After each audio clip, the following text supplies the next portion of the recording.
nari ndagukumbuye cyane ndabakumbuye nari gukorana nawe ni sawa sinzi ko mikro bariko bara bo dusubizamo gato akaririmbo kugira tu verifie mikro yawe hamace tugaruka.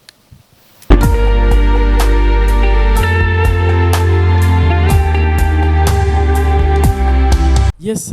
ngo hari hageze ko dutera biri nizera ko ubu mikro ari fresh ni sawa rero keke ego meze neza gutena muri Dream House muraho muri Dream House mumaze imisi mushushe bishasha buri ni hatari vya December cyane turi ibintu byo guheza umwaka umva duheza umwaka neza umva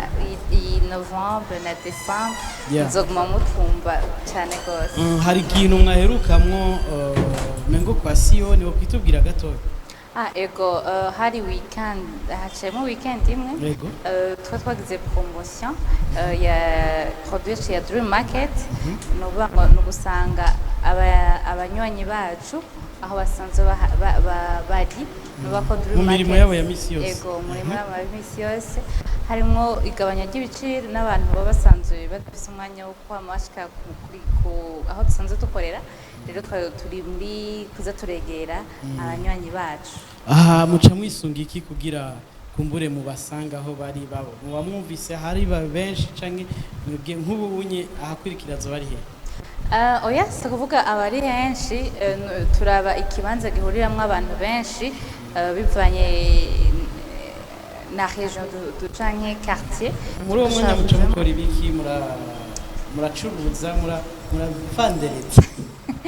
mukegera abanywanyi bacu murubaka stand mukavuza umuziki bakegera ego twarabonye Vishu ateramisha abakunzi ego haba hari stand ya Dream House n'ibidandazo dusanzwe dufise abantu baraza bakaraba hari n'ibyo babazi uko bitari no ngaha mu Burundi hama abafise amahera bakagura hama bari no ku muziki abari weekend na Vishu Love bari we ambassadeur wa produit Dream House yitwa Samsung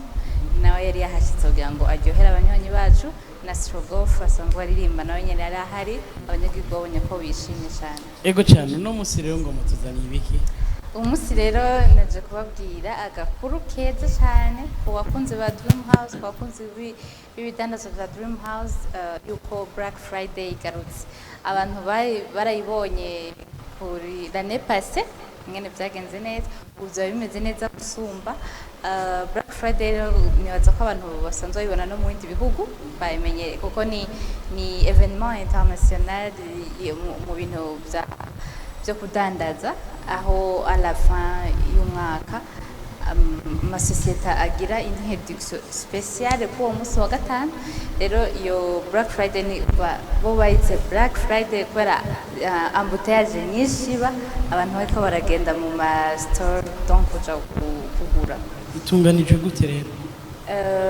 Black Friday ngene imeze azoba ari so vendredi le 26 novembre kuri siège ya Dream House kuva 8h du matin jusqu'à 20h no hazoba habaye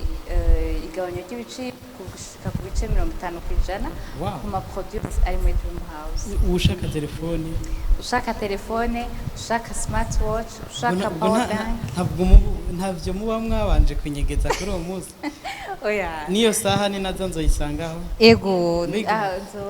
zoba ihari kandi ku giciro kigabanya murakoze cyane kumbure nejo muzogaruka muratse ko ngahari muhira mutubwire bishasha vya buri munsi reka tubashimire ego ndashimiye ko namunyakiriye shimiye n'abariko baradukurikirana ego turamukiriza abahari muri Dream House twamubonye Branly ba Province tutibagiye na Mutama Ruka tiyambu cyane murakoze cyane reka rero tubashikiriza akaririmbo tumuherekeze karirimbo kavuga ngo umuntu n'ubuntu na karirimbo kakiri gashasha kameze neza cyane hama mukanya muca mukurikirana ikiganiro c'amakuru ya ginkino kimushikirizwa na Raymond Prosper niyo nkuru twagiye bene wacu mbabwire babyeyi bacu ndababa